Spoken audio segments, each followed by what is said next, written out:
السلام علیکم دوستو، میرا نام ہے علی حمزہ اور آپ دیکھ رہے ہیں علی انفو ہب۔ دوستو، آج کی اس دلچسپ ویڈیو میں آپ کی ملاقات ایک ایسی پر اسرار خاتون سے کروانے جا رہا ہوں جس کا دل اس کے سینے میں دھڑکنے کی بجائے اس کی کمر پر موجود بیگ میں دھڑکتا ہے۔ جی ہاں دوستو، اس کا دل اس کے سینے میں نہیں بلکہ اس کی کمر پر موجود بیگ میں ہے۔ چلتے ہیں اپنی ویڈیو کی طرف۔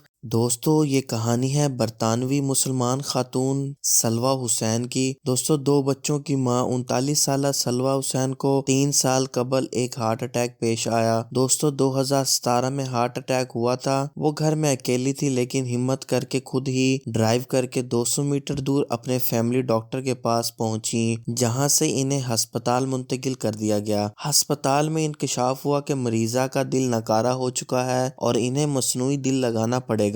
بعد ازاں ڈاکٹر نے ان کا 6 گھنٹے طویل آپریشن کیا۔ اس آپریشن کے ذریعے ان کا دل نکال کر پمپنگ کا مصنوعی نظام لگا دیا گیا اور یہ پمپ ایک بیگ میں رکھ دیا گیا۔ سلوہ حسین کے اس بیگ میں 2 بیٹریاں ہیں جو ان کے جسم کو خون پمپ کرنے والی موٹر کو پاور مہیا کرتی ہیں۔ بیگ سے نکلنے والی پلاسٹک کی 2 بڑی ٹیوبیں ان کی ناف کے اندر سے ہوتی ہوئی چھاتی تک پہنچتی ہیں۔ اس کے علاوہ وہ سلوہ کے پاس دوسرے بیگ میں ایک ایسا سٹینڈ بائی یونٹ اور بھی ہے کہ پہلے والا اگر اچانک کسی خرابی کی وجہ سے کام کرنا چھوڑ دے تو فوراً دوسرا یونٹ سے اسے بدل دیا جائے۔ دوستو، امید کرتا ہوں آپ کو یہ ویڈیو اچھی لگی ہوگی۔ ویڈیو اچھی لگے تو پلیز اپنی رائے کا اظہار کمنٹ سیکشن میں لازمی کیا کریں اور اس ویڈیو کو آگے لازمی شیئر کریں تاکہ دوسروں تک بھی ایسی انفارمیٹیو ویڈیو پہنچتی رہے۔ اگلی ویڈیو میں ملاقات ہوتی ہے، تب تک کے لیے